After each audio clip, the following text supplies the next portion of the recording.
Hello everyone, welcome to my channel. Students, हम लोग आज पढ़ने वाले हैं थर्मोडायनामिक्स का एक important topic all about Carnot engine. Carnot engine के बारे में सारी चीजें हम आज पढ़ने वाले हैं, जिसमें कार्नोट इंजन क्या है, कार्नोट इंजन क्या है, वर्किंग ऑफ कार्नोट इंजन कैसा है और एफिशिएंसी ऑफ कार्नोट इंजन किस तरह से निकाली जाएगी, उसका थ्योरम क्या है, वो सब पढ़ेंगे स्टूडेंट्स। तो चारों पॉइंट कर लिए तो फिर बाकी और कुछ करने की जरूरत ही नहीं बचेगी स्टूडेंट्स, तो इनको पहले हम देखेंगे।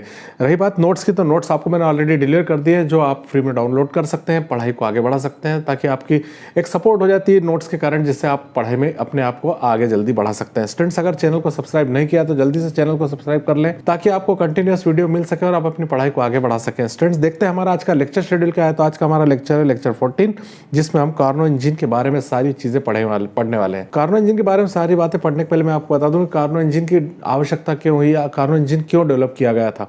कार्नोट इंजन के पहले हिट इंजन अपने एग्जिस्टेंस में आ चुके थे, लेकिन सबसे बड़ी प्रॉब्लम जो थी कि हिट इंजन की जितनी भी प्रॉब्लम्स थी, या जो भी इंटरनल कंबशन या एक्सटर्नल कंबशन इंजन जो बने थे, उन सबकी जो एफिशिएंसी थी वो बहुत ही कम थी। तो एफिशिएंसी कम होने के कारण एक बहुत बड़ी प्रॉब्लम आती थी कि हम एनर्जी तो 100% दे रहे हैं, लेकिन वर्क हमें 8 to 40% तक ही मिल पा रहा था। सो स्टूडेंट्स, कहीं ना कहीं ये बात सोचने में आ रही थी कि इस तरह से एफिशिएंसी को कैसे बढ़ाया जाए। तो इसे बढ़ाने का काम इजरायली युवा साइंटिस्ट जो थे, यंग साइंटिस्ट थे, सादी कार्नो, उन्होंने किया। उन्होंने एक ऐसा इंजन बनाया जिसकी एफिशिएंसी 100% थी। ये बात अलग है कि वो प्रैक्टिकली पॉसिबल नहीं था, लेकिन उन्होंने काम किया। और सर से हम कह सकते हैं कि इस जो फिजिसिस्ट था ये सादी कार्नो, इनकी मात्र 23 की एज में ही डेथ हो गई थी और ये जल्दी से दुनिया से रुखसत कर गए थे। लेकिन ये एक ऐसा इंजन दे गए जो स्टूडेंट्स को काफी ज्यादा इंस्पायर करता है कि आगे एफिशिएंसी कैसे बढ़ाई जाए। स्टूडेंट्स, देखते हैं कि कार्नो इंजन है क्या। प्रीवियस लेक्चर्स के बारे में कहूँ स्टूडेंट्स, यदि प्रीवियस लेक्चर आपने नहीं देखे तो लिंक डिस्क्रिप्शन में दी हुई, जाके देख सकते हैं, ताकि आपको पढ़ाई में आसानी हो जाए। देखते हैं स्टूडेंट्स, कार्नो इंजन क्या है। कार्नो इंजन देखिए, एक क्या हुआ, हीट एनर्जी के जो हीट एनर्जी चलने वाले जो इंजन थे या हीट इंजन जितने भी थे, उनके ऊपर बहुत सारे वर्क हुए ताकि उनकी एफिशिएंसी बढ़ाई जा सके। लेकिन जितना एक्सपेक्ट कर रहे थे उतनी एफिशिएंसी बढ़ नहीं पाई, और वो एफिशिएंसी बढ़ नहीं पाने के कारण सादी कार्नो ने एक अपना नया इंजन जो है प्रस्तुत किया हमारे लिए, जिसको हम क्या कहते हैं, कार्नो का इंजन कहते हैं। कार्नो का इंजन जो था बहुत अच्छा प्रिंसिपल पे वर्क कर रहा था, लेकिन प्रैक्टिकली उसे बना पाना असंभव है।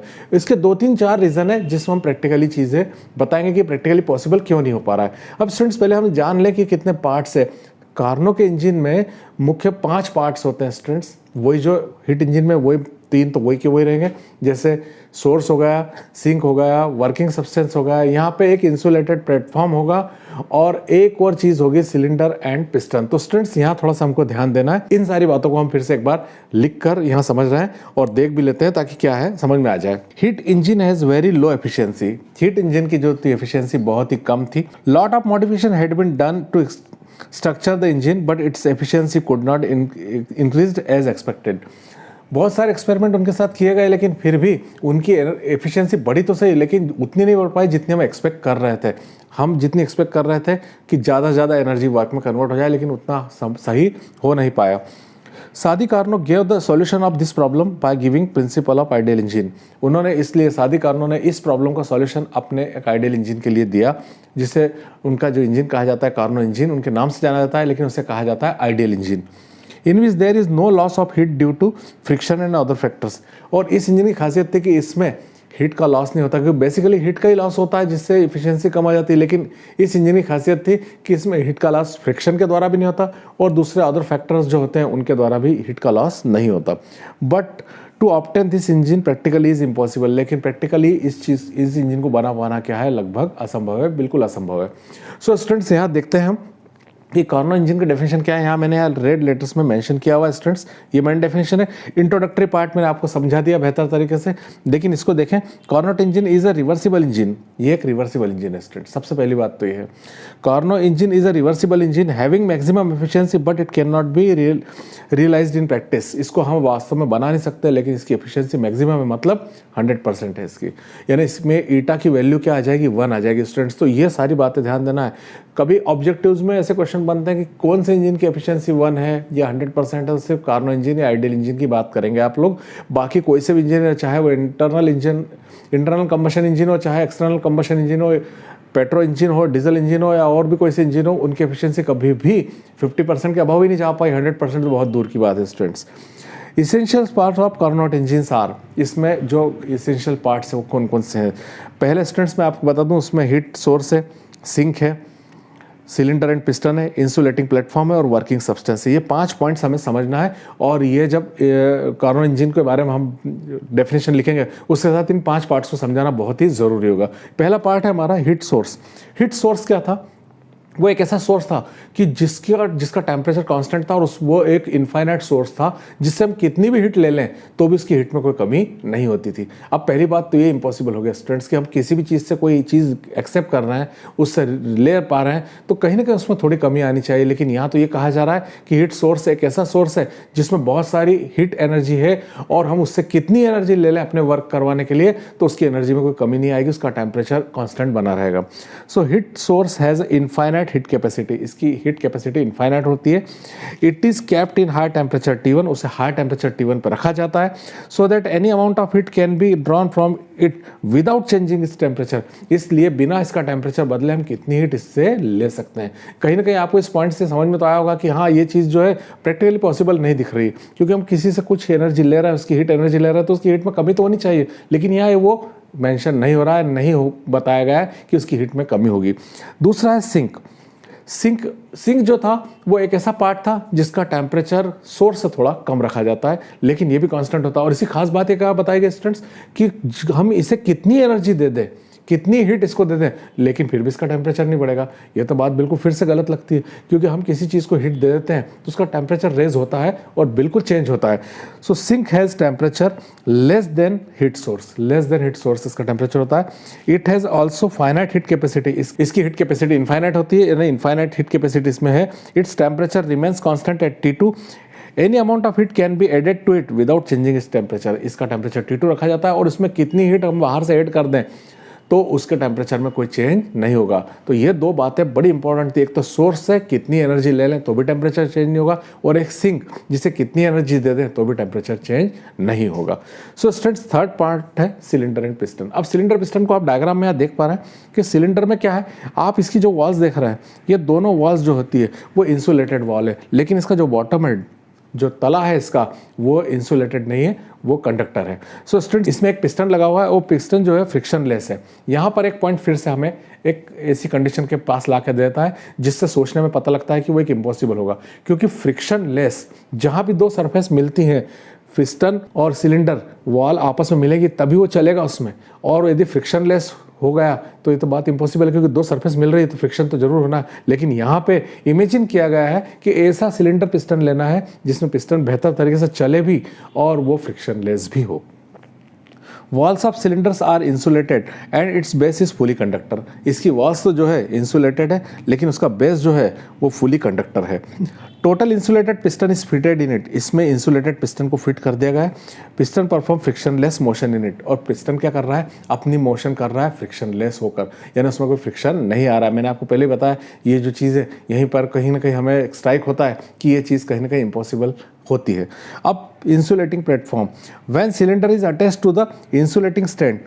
जब सिलेंडर को हम इंसुलेटिंग स्टैंड पर रख देते हैं, अब सिलेंडर को उठा के हम इंसुलेटिंग स्टैंड पर रखेंगे, so working substance get isolated from surrounding. तो जो अंदर वर्किंग सब्सटेंस रखा है हमने सिलेंडर के अंदर, वो आइसोलेट हो जाता है सराउंडिंग से। क्यों सराउंडिंग से आइसोलेट होता है, क्योंकि इसका बॉटम जो है वो तो कंडक्टर है, तब तक बॉटम से हीट एनर्जी रिलीज होती रहेगी और सराउंडिंग को जाती रहेगी। लेकिन जैसे हम इंसुलेटिंग प्लेटफॉर्म पे उसे रख देंगे तो इंसुलेटिंग प्लेटफॉर्म पे रखने से सराउंडिंग से उसका कॉन्टैक्ट पूरी तरह से कट हो जाएगा और वो उससे आइसोलेट हो जाएगा स्टूडेंट्स। अब working substance ideal gas is taken as working substance which is filled in cylinder.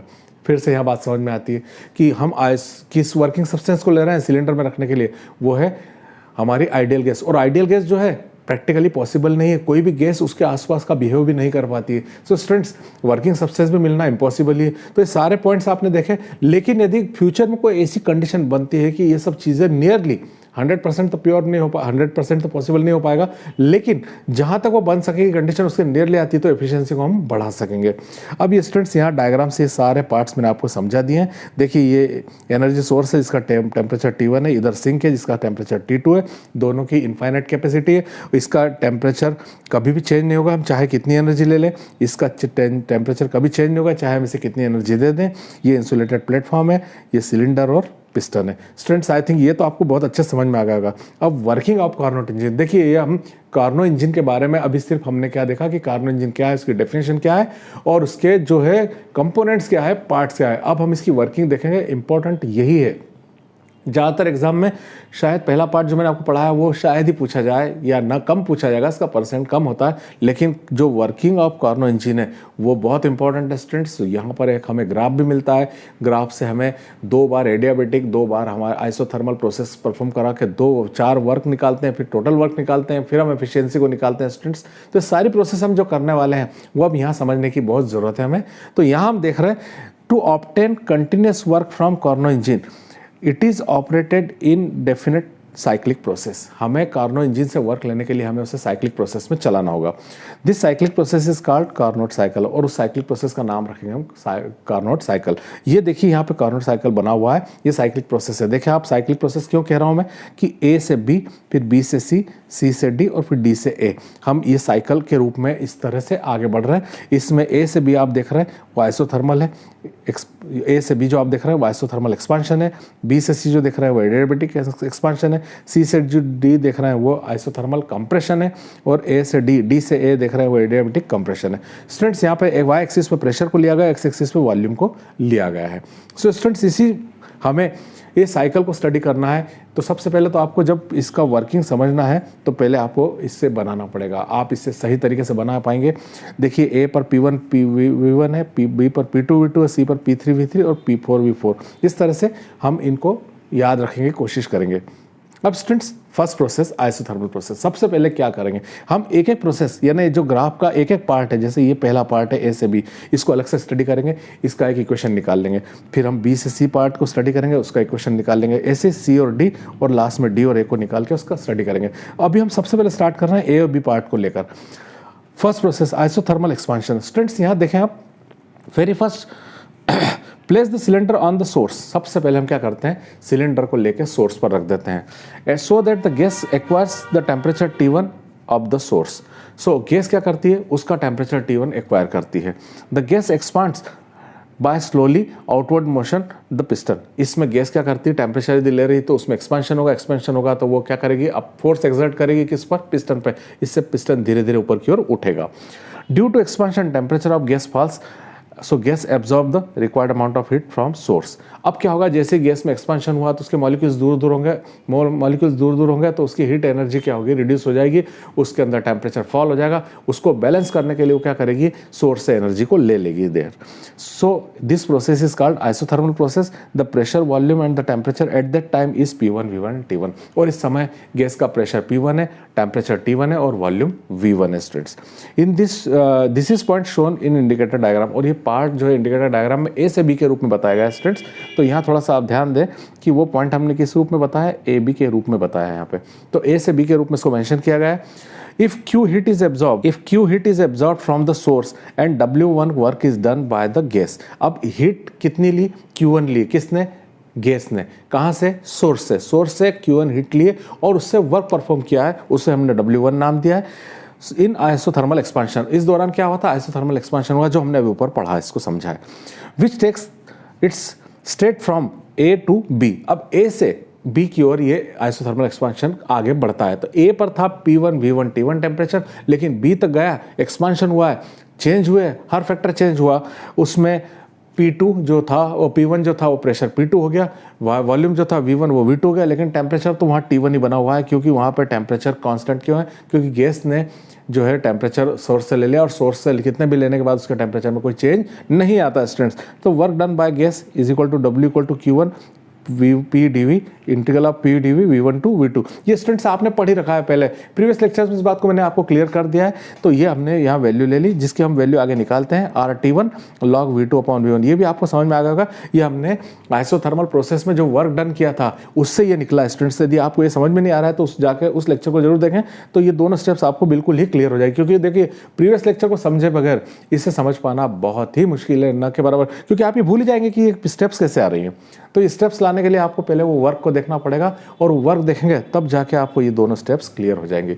तो ये देखिए हमारे पास पहला क्वेश्चन आ गया है, RT1 log V2 upon V1। अब स्टूडेंट्स दूसरा जो है सेकंड प्रोसेस जो B से C की ओर चल रहा है, वो है एडियाबेटिक एक्सपांशन।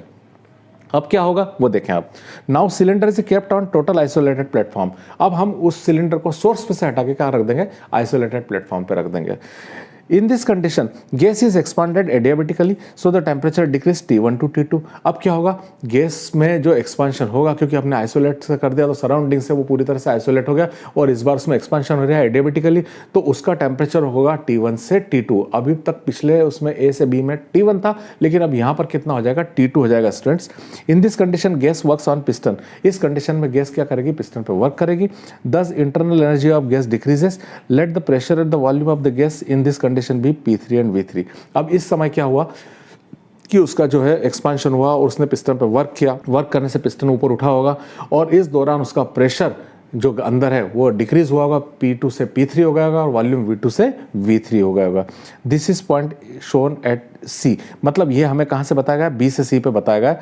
और indicator diagram, this curve B is express adiabatic expansion. In this process work done is W2। इसमें हमने कितना वर्क किया, W2। W1 हमने किया है आइसोथर्मल एक्सपांशन में, W2 हम कर रहे हैं एडियाबेटिक एक्सपांशन में। जो W2 वही मैं आपसे फिर कहूँगा कि वो वर्क हमें ध्यान देना है। मैंने एडियाबेटिक एक्सपांशन का वर्क भी करवाया हुआ है, उसका डेरिवेशन भी इस तरीके से वहाँ पे निकाला हुआ है। आप यदि प्रीवियस वीडियो देख लेंगे तो ये कंडीशन भी आपको क्लियर हो जाएगी students. So W2 equal to integral of V2 to V3 PdV। इसमें R अपॉन W2 की वैल्यू है R upon gamma -1 T1 - T2। अब स्टूडेंट्स हमने कर्व के दो पार्ट पढ़ लिए, A से B, B से C, और ये दोनों थे एक्सपांशन। अब हम C से D की ओर जाएंगे। C से D की ओर जाएंगे तो वहाँ पर अब एक्सपांशन नहीं होगा स्टूडेंट्स, और वहाँ कॉम्प्रेशन होगा स्टूडेंट्स। तो थर्ड प्रोसेस आइसोथर्मल कॉम्प्रेशन, वहाँ पे अब कॉम्प्रेशन हो रहा है students. 8 point C, the temperature of gas become T2। वहाँ पे T2 हो ही गया था, अभी हमने देखा कि टेम्परेचर क्या हो गया था, T1 से T2 हो गया था। Now cylinder is placed on sink. अब हमने सिलेंडर को किस पर रख दिया, सिंक पर रख दिया। देखिए सबसे पहले हमने सोर्स पर रखा था, सोर्स के बाद हमने कहाँ रखा है, एक प्लेटफॉर्म पर रखा है जो इंसुलेटेड प्लेटफॉर्म है, और उससे उठाकर हम कहाँ रख रहे हैं, सिंक पर रख रहे हैं। And the pressing piston slowly the gas is compressed by isothermal method V3 to V4। और इससे क्या करेंगे, अब हम उस पर रखने के बाद सिंक पर पिस्टन को प्रेस करेंगे, पिस्टन को प्रेस करवाएंगे तो उसको गैस के ऊपर क्या होगा, वर्क होगा, और गैस का वर्क होगा तो उस दौरान क्या होगा, वॉल्यूम बदलकर V3 से क्या हो जाएगा, V4 हो जाएगा। सो इट्स प्रेशर, और उसका प्रेशर भी जो होगा P3 से क्या हो जाएगा, P4 हो जाएगा, नेचुरली चेंज हो जाएगा वो। In this process heat evolve Q2 given to sink. और ये हम इस दौरान क्या होगा, हीट इवॉल्व होगी, क्योंकि हम उस पर वर्क कर रहे हैं गैस पे, तो गैस क्या करेगी, हीट को इवॉल्व करेगी।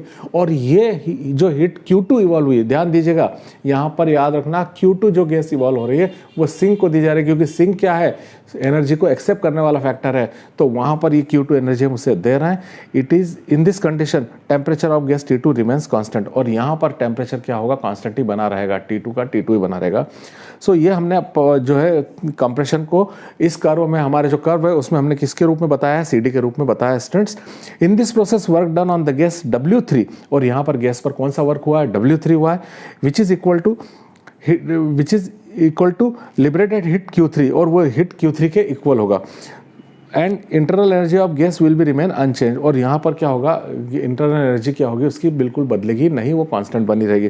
W3 वर्क हुआ, लेकिन डियर स्टूडेंट्स आपको ये समझ में आ गया कि इंटीग्रल V3 टू V4 हुआ है और PD हुआ है, लेकिन माइनस साइन क्यों हुआ, क्योंकि यहाँ पर हम एक्सपांशन नहीं कर रहे हैं, यहाँ पर हम कॉम्प्रेशन कर रहे हैं, हम गैस पे वर्क कर रहे हैं, अपोजिट डायरेक्शन में वर्क हो रहा है, इसलिए साइन क्या लगा दिया गया है, निगेटिव लगा दिया गया है। Negative sign shows work done on the system in opposite direction. तो अब हम सिस्टम पे वर्क कर रहे हैं, इसलिए माइनस लगा दिया गया है। और W3 की वैल्यू भी यहाँ रख दी गई, RT2 log V3 upon V4, equation third के रूप में बताई। और लास्ट है फोर्थ प्रोसेस स्टूडेंट्स, वो है एडियाबेटिक कंप्रेशन। सो स्टूडेंट्स अब हम फोर्थ प्रोसेस की ओर बढ़ते हैं, जो ग्राफ में D से A की ओर बताया गया है। मैंने आपको ग्राफ में बता दिया है, वहाँ पे आप ग्राफ देख सकते हैं।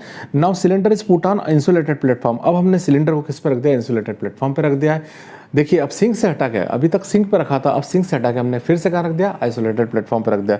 And by slowly pushing the piston, और हम पिस्टन को अब क्या कर रहे हैं, स्लोली पुश कर रहे हैं। The working gas is adiabatically compressed, so the gas reaches to its initial position. और अब हम जो है उसको इतना कंप्रेस करते हैं कि वो गैस अपनी इनिशियल पोजीशन में आ जाती है, यानी उस समय फिर से उसका प्रेशर P1 हो जाएगा और उसका वॉल्यूम कहाँ हो जाएगा, V1 हो जाएगा students. The compression is shown इस कर्व DA के ऊपर कर्व जो है कंप्रेशन कर्व हमने बताया है। इस समय मैंने आपको बताया कि उसका प्रेशर P1, वॉल्यूम V1 और टेम्परेचर क्या हो जाएगा, T1 हो जाएगा।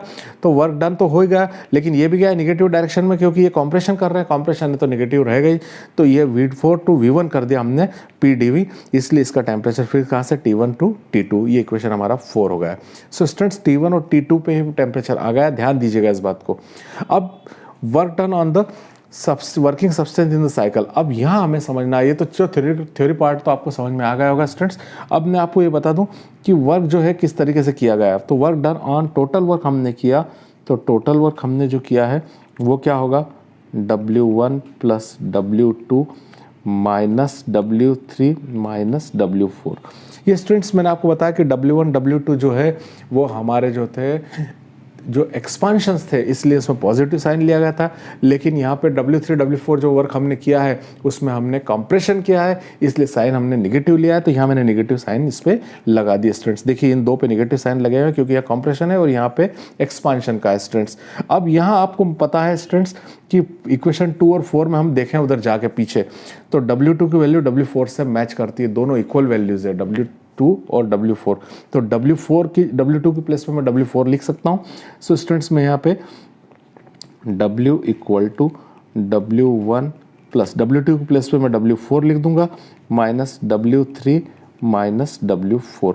अब स्टूडेंट्स यहाँ पर आप देख रहे हैं कि यहाँ पे W4 से W4 यहाँ कैंसिल हो जाएगा, तो क्या हो जाएगा स्टूडेंट्स, यहाँ हमारे पास जो वैल्यू बचेगी W equal to W1 minus W3 value बचेगी स्टूडेंट्स। ये आपको मैथमेटिकल पार्ट समझ में आ गया होगा स्टूडेंट्स कि किस तरीके से हुआ। अब मैंने आपको बताया था कि ये W1 की वैल्यू क्या थी, Q1 थी, और W3 की वैल्यू क्या थी, Q2 थी। तो हमारे पास ये वैल्यू क्या हो गई, W equal to Q1 minus Q2। अब ये हमें वैल्यू मिल गई जो वर्क की वैल्यू है स्टूडेंट्स। आई थिंक ये बात आपको समझ में आ गई होगी। अब यहाँ पर एफिशिएंसी, क्योंकि हम क्या निकालने जा रहे हैं, एफिशिएंसी ऑफ कार्नोट इंजन निकालने जा रहे हैं स्टूडेंट्स। तो एफिशिएंसी हमने पीछे वर्किंग पढ़ा, अब हम उस वर्किंग की हेल्प से हम क्या निकालने वाले हैं, एफिशिएंसी निकालेंगे। सो एफिशिएंसी ऑफ कार्नोट इंजन हम निकाल लेते हैं। तो एफिशिएंसी ऑफ कार्नोट इंजन में वर्क डन की प्लेस पे हम क्या लिखेंगे स्टूडेंट्स, वर्क डन की प्लेस पे लिखेंगे W, और हीट एब्जॉर्ब, उसने हीट एब्जॉर्ब कितनी की थी, Q1 एब्जॉर्ब की थी, तो W अपॉन Q1। अब W की वैल्यू ऑलरेडी हमारे पास है, ये देखिए W है, इसकी वैल्यू हमारे पास Q1 माइनस Q2 है, तो यहाँ हम उस वैल्यू को रख देते हैं। तो वो वैल्यू है Q1 माइनस Q2 और अपॉन में Q1। अब स्टूडेंट्स यहाँ पर हम आगे बढ़ते हैं। इस वैल्यू के लिए मैं यहाँ क्या करूँगा, Q1 के अपॉन में Q1 को अलग कर लेता हूँ, माइनस Q2 के अपॉन में भी Q1 को अलग कर देता हूँ। तो यहाँ आप देखेंगे Q1 से कैंसिल हो रहा है, तो यहाँ वैल्यू क्या आ जाएगी हमारे पास, एफिशिएंसी की प्लेस पे 1 माइनस, देखिए 1 माइनस Q2 अपॉन Q1। तो ये हमारी एफिशिएंसी का फार्मूला आ गया है स्टूडेंट्स। सो ये एफिशिएंसी हमारी जो है ये पूरी तरीके से फार्मूला हमारे पास बन जाता है, और ये आई थिंक आपको समझ में आ भी गया होगा मैंने किस तरीके से फार्मूला निकाला।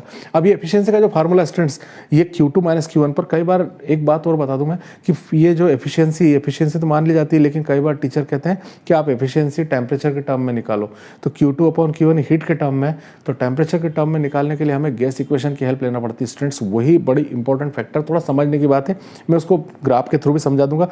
पर मुझे पहले आप एक्सप्लेन कर दीजिए या बता दीजिए, कमेंट कर दीजिए कि क्या आपको ये जो मैंने आपको वर्किंग बताया और ये जो है समझाया, ये समझ में आया कि नहीं आपको। यदि समझ में आ गया है तो इसको एक बार रिवाइज जरूर कीजिए, क्योंकि कई बार एफिशिएंसी के रूप में क्वेश्चन यहीं तक करके स्टूडेंट छोड़ दिया करते हैं, लेकिन उसके मार्क्स फिर कट जाएंगे स्टूडेंट्स, क्योंकि हमको एफिशिएंसी हमने यहाँ हीट के टर्म में निकाली, अब हम टेम्परेचर के टर्म में इसको निकाल कर देखेंगे स्टूडेंट्स। अब मैं आपको इसको बताता हूँ टेम्परेचर के टर्म में निकालने के लिए क्या तरीका है स्टूडेंट्स। तो देखिए यहाँ पर एक छोटी बात बताता हूँ कि आपको पता है कि PV इक्वल टू RT होता है गैस इक्वेशन से। यदि आप इससे P की वैल्यू निकालते हैं तो वो होती है RT अपॉन V। अब स्टूडेंट्स ये वैल्यू हमने जो निकाल ली है, इस वैल्यू को निकालने के बाद हम यदि इसको देखें, सबसे पहले हम देखें कि एडियाबेटिक चेंज में, एडियाबेटिक प्रोसेस में क्या होता है फार्मूला। तो वो फार्मूला हमको पता है कि PV to the power gamma equal to क्या होता है, K होता है। यदि हम यहाँ P की वैल्यू जो हमने निकाली है वो P की वैल्यू यहाँ पुट कर दें, कौन सी P की वैल्यू, ये P की वैल्यू जो निकाली है ये P की प्लेस पे हम यहाँ पुट कर देंगे, तो देखिए क्या बन जाएगा। तो यहाँ बन जाएगा RT V to the power gamma upon V equal to K। So RT अपनी जगह पर है, V की पावर गामा और ये पावर 1 ऊपर जाएगी तो ये हो जाएगी -1 इक्वल टू K। अब यहाँ आप देख रहे हैं स्टूडेंट्स की R कांस्टेंट है और यहाँ T भी कांस्टेंट है, तो ये कांस्टेंट एक जगह कर दी जाए तो हमें एक टर्म मिलती है स्टूडेंट्स, वो होती है T v to the power gamma minus 1 equal to constant. So students ये टर्म हमारे लिए मददगार साबित होगी, जिससे हम एफिशिएंसी का टेम्परेचर टर्म निकाल पाएंगे स्टूडेंट्स। तो ये मैंने आपको बता दिया। अब मैं यहाँ पर आपको सबसे पहले अपने ग्राफ की ओर ले जाता हूँ और ग्राफ में हम देखते हैं कि स्टूडेंट्स यहाँ जो बात बताई थी, यहाँ सबसे पहले हमने एडियाबेटिक एक्सपांशन जो देखा था बी से सी पे देखा था। ध्यान ये रहे कि यहाँ पर हमें प्रेशर हमारे लिए इंपॉर्टेंट नहीं है, क्योंकि हमारी जो टर्म है वो टेम्परेचर और वॉल्यूम में है। तो यहाँ वॉल्यूम बी से सी एडियाबेटिक एक्सपांशन में आप देखेंगे V2 और क्या है V3 है। मैं आपको ये बात याद इसलिए दिला रहा हूँ कि मैं अभी इस टर्म को वहाँ पर यूज़ करूँगा, तो ये टर्म वहाँ यूज़ होने वाली स्टूडेंट्स। देखिए स्टूडेंट्स, यहाँ पर हम सबसे पहले यहाँ लिख देंगे in adiabatic curve BC। So adiabatic curve में हम इस टर्म को यदि लिखेंगे स्टूडेंट्स, एडियाबेटिक कर्व, तो TV to the power gamma minus 1 लेना होगा, TV to the power gamma minus 1। तो यहाँ पर हम देख रहे हैं कि इसमें टेम्परेचर तो T1 और T2 ही है, लेकिन वॉल्यूम क्या है स्टूडेंट्स, वो वॉल्यूम आप देख लें। यहाँ पर वॉल्यूम आपको दिखेगा स्टूडेंट, देखिए ग्राफ में देखते हैं तो V2 और V3 दिख रहा है हमें। ये देखिए यहाँ पे V2 और V3, तो ये V2 और V3 वॉल्यूम हम यहाँ रख देंगे, ये वाली टर्म आ जाती है। तो स्टूडेंट्स देखिए उस समय V2 वॉल्यूम है और V3, ये ही स्टेप समझना बहुत ज़रूरी है। ये स्टेप यदि समझ में नहीं आ रही है तो आप ये टर्म निकाल नहीं पाएंगे। एक बार एक्सप्लेन फिर से कर देता हूँ स्टूडेंट्स कि इस एडियाबेटिक कर्व BC पर क्या हुआ है। B पर आप जाकर देखेंगे तो टेम्परेचर T1 है और C पर आप टेम्परेचर T2 देख रहे हैं। तो B to C temperature T1 to T2 है और B पर वॉल्यूम जो है V2 है और C पर वॉल्यूम V3 है। देखिए एक बार फिर एक्सप्लेन करता हूँ, देखिए यही पॉइंट समझने का है, बाकी गलती होती रहेगी नहीं तो।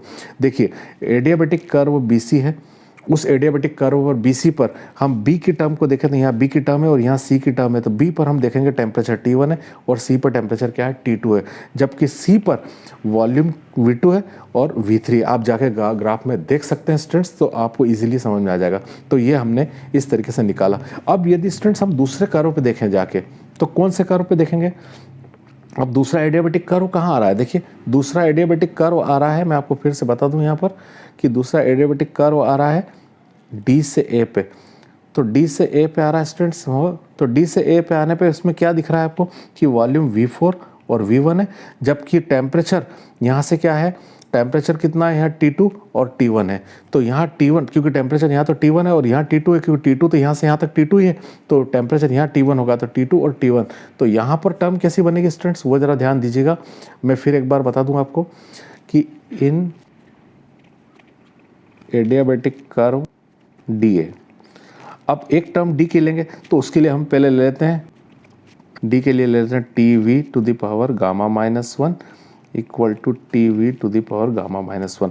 अब यहाँ पर टेम्परेचर क्या है स्टूडेंट्स, यहाँ पर टेम्परेचर 1 और 2 है और यहाँ पर वॉल्यूम देखें आप, तो इस पर वॉल्यूम जो है कितना होगा, 1 और 4 होगा, क्योंकि D पर V1 और V4। ये स्टूडेंट्स यहाँ देखें आप, यहाँ पे आपको ये बात क्लियर हो गई, क्योंकि D के बजाय आप यदि AD इसको ले लेंगे तो ज़्यादा बेटर रहेगा, तो आपको समझ में आ जाएगा स्टूडेंट्स। तो यहाँ पे DA कंसीडर किया जा रहा है, लेकिन मैं ब्रैकेट में लिख देता हूँ कि इसको हम AD के फॉर्म में ले लेंगे, तो ये इक्वेशन आपको बिल्कुल प्रॉपरली सही समझ में आ जाएगी कि A पे जो है T1 और वॉल्यूम V1 है और D पर T2 और वॉल्यूम V4 है। तो ये बात आपको क्लियर हो जाएगी। देखिए एक बार फिर देख लें कि A पर हम देखेंगे तो A पर टेम्परेचर T1 है और वॉल्यूम V1 है, जबकि D पे देखेंगे तो टेम्परेचर T2 और वॉल्यूम V4 है। तो थोड़ा सा left hand right hand side का फंदा है, इसलिए वो आगे पीछे होने के कारण मैंने इसको AD कर दिया। यहाँ पे कर्व की डायरेक्शन तो D to A ही है स्टूडेंट्स, वो गलत नहीं है, लेकिन हमारे इस टर्म की डायरेक्शन हमने चेंज कर ली स्टूडेंट्स।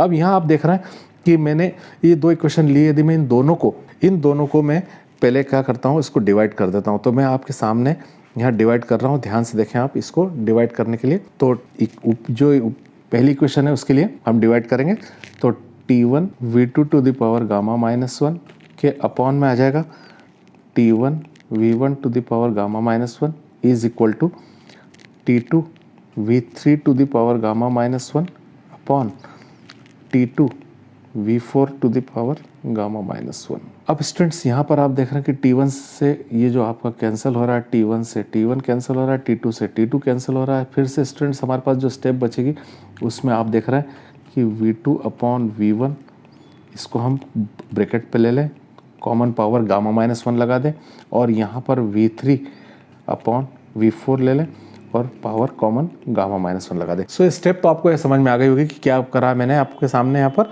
अब यहाँ आप इसको कंपेयर करने के लिए आप ये देख सकते हैं कि यहाँ पे V2/V1 की वैल्यू क्या है, V3/V4 के इक्वल आ रही है। तो हम एक स्टेप और लिख लेते हैं ताकि ये देखिए गामा -1 जो पावर है इसकी गामा -1 ये इक्वल है, तो इसकी पावर्स इक्वल है, तो इनके बेसिस भी क्या होंगे, इक्वल होंगे स्टूडेंट्स। तो वो हम किस तरीके से लिख सकते हैं वो आप देख लीजिए। हम लिख सकते हैं V2/V1 is equal to V3/V4।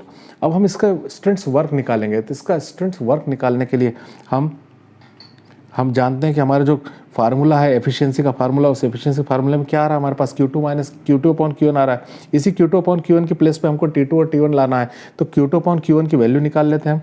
तो Q2/Q1 की वैल्यू हम निकालेंगे तो Q2/Q1। अब Q2 है ना वर्क है, तो वो वर्क क्या है,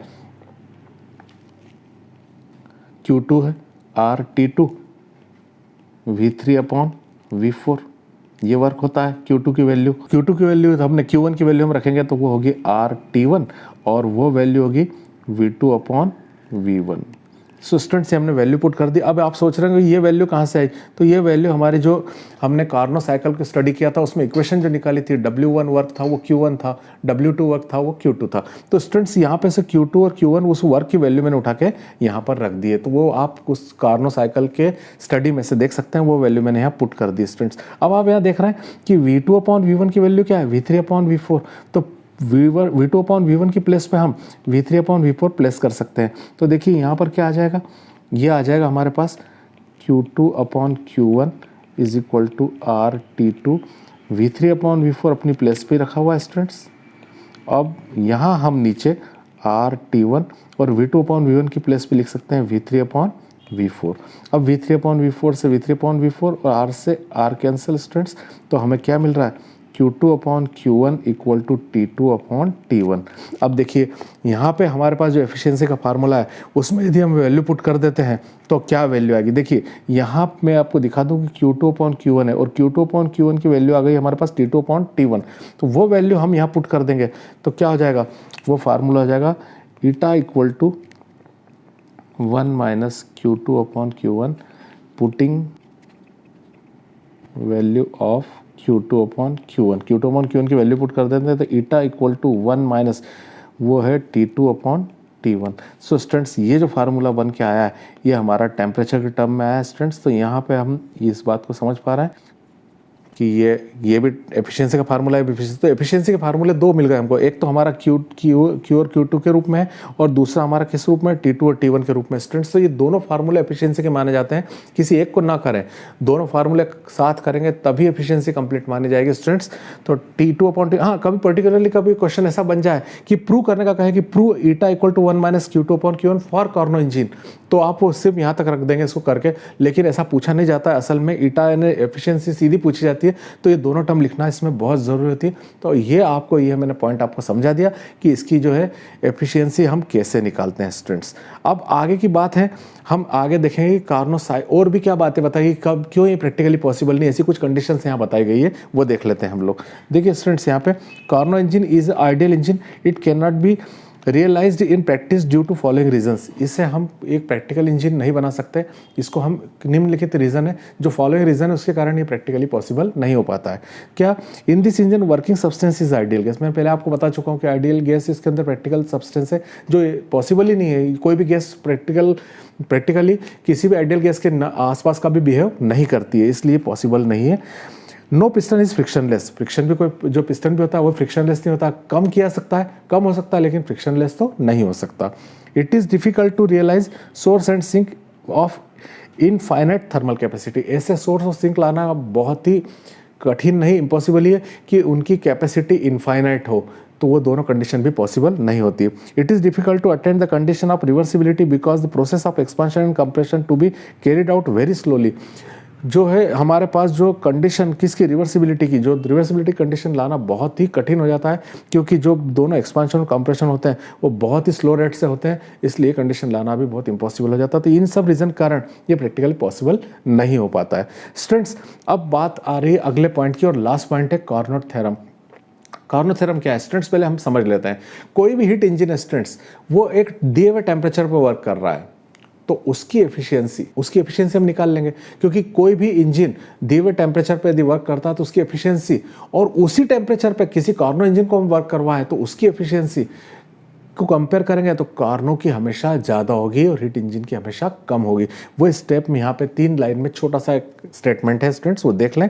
the efficiency of heat engine working between 2 temperature, किसी भी हीट इंजन की वर्किंग कैपेसिटी और एफिशिएंसी जो है 2 टेम्परेचर के बीच में तब होगी, can not be greater than, कभी भी ज़्यादा नहीं हो सकती, than Carnot engine working between the same 2 temperature. उन्हीं 2 टेम्परेचर पे कार्नोट इंजन को भी वर्क करवाया जाए तो उसकी एफिशिएंसी हमेशा स्टीम इंजन या जो आपका दूसरा इंजन है जिसको हम हीट इंजन कहते हैं उसकी एफिशिएंसी से हमेशा कार्नो की एफिशिएंसी ज़्यादा ही आएगी, जबकि दोनों के टेम्परेचर्स क्या है, सेम है। इसे ही कार्नो का थ्योरम्स कहते हैं। समझ में आया ना स्टूडेंट्स की? एक बार वो एक्सप्लेन कर दूं, देखिए एक बार वो एक्सप्लेन कर लेते हैं इसको। Efficiency of heat engine working between 2 temperatures, 2 temperature पे काम करने पर, कोई फिक्स टेम्परेचर 2 है, उस पर काम करने पर किसी हीट इंजन की एफिशिएंसी जो होती है वो हमेशा can not be greater then, वो कभी भी ज़्यादा नहीं हो पाएगी कार्नो इंजन की एफिशिएंसी से जो उसी टेम्परेचर पर काम करेगा। सेम टेम्परेचर पे दोनों इंजन काम कर रहे हैं लेकिन कार्नो की एफिशिएंसी ज़्यादा होगी किसी दूसरे इंजन के कंपैरिजन में। इसे ही हम कार्नो का थ्योरम कहते हैं स्टूडेंट्स। तो इस प्रकार से ये सारे पॉइंट्स यहाँ पे कवर हो जाते हैं। ये कार्नो इंजन का पूरा डिटेल हो गया स्टूडेंट्स। आपको इसे प्रैक्टिस करना है, लिख कर देखना है, 2-3 बार प्रैक्टिस के पहले ये आएगा नहीं, खास करके इसकी एफिशिएंसी के फार्मूले और ग्राफ की स्टडी जो थ्योरेटिकल है, इसलिए उसमें भी थोड़ा कॉन्सेंट्रेटली वर्क करें। उसके लिए आप पहले आइसोथर्मल प्रोसेस और एडियाबैटिक प्रोसेस के वर्क्स जो मैंने पढ़ाए हुए हैं उसे देख लें ताकि आपको वो ईजी लगेगा स्टूडेंट्स। तो ये आई थिंक ये पूरा पॉइंट कवर हो जाता है। वीडियो थोड़ा सा लंबा है लेकिन इसमें सारे पॉइंट्स कवर हो गए स्टूडेंट्स। सो मिलते हैं नेक्स्ट वीडियो में। Till then stay blessed and good bye.